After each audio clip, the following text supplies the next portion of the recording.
ಮಾರ್ಗ ಬತ್ತು ಇಚ್ಚಿನಗಳಿಗೆ ಸತ್ಯ ಏಳು ಪ್ರಾಯದ ಮಾನವಿತ್ತು ಎಲ್ಪ ಪ್ರಾಯದ ಮಾಯ ಆವೇಶ ಪ್ರೀಚಿನ ಬತ್ತು ಇಂಚ ಬತ್ತಿಂಚಿನಗಳಿಗೆ ಇಂಚ ವಿಷ ಅಮೃತ ದಶ ದೋಷದ ಪಾಲು ಒದಗದ ಊರೇ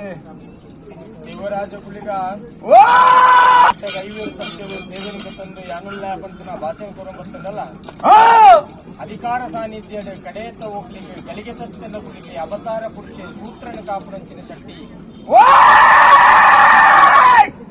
ಯಾವ ಶತಮಾನದ ಪತ್ತೆರ್ನ ಭಕ್ತಿಗೆ ಜನಾರ್ದನ್ ಕಾಳದಿನ ಮಹಾಪೂಜೆಗೆ ತರದಕ್ಕಾದ ಗಜಪಾರ್ದಿನಿ ಜಾತನ ಅಪಗಣ ಆ ಕಾಲ ಈ ಕಾಲ ಮುಟ್ಟದು ಆವರ್ತನಂಚಿನ ಕಟ್ಟಲೆನು ಕಾಲದ ಕಟ್ಟು ವರ್ಷದ ಮೆಚ್ಚಿನ ಪತ್ತಡ ಗ್ರಾಮಡ ಮಾಯಮಲ್ಪ ಒಂದು ಬರ್ತದಲ್ಲ ಇನಿಸಾರ್ಥ ಕೊಡ್ತದು ಮುತ್ತುಮಡಾಸ್ಥಾನ ಸಂಸಾರ ಯೋಗನು ಕೊಡ್ತ ಗ್ರಾಮನು ಕೂಡ ಅದು ಪತ್ತನು ಸೇರ್ಪಾದು ಇಂಚಿನ ಸೇವೆ ಕೊಡ್ಪುಣ ಅಪಗಂಡ ದಿನಮನ ಮಾತ್ರ ಎಂಕಲು ಬೀದಿನ ಕೋಡೆರ್ದಿನಿ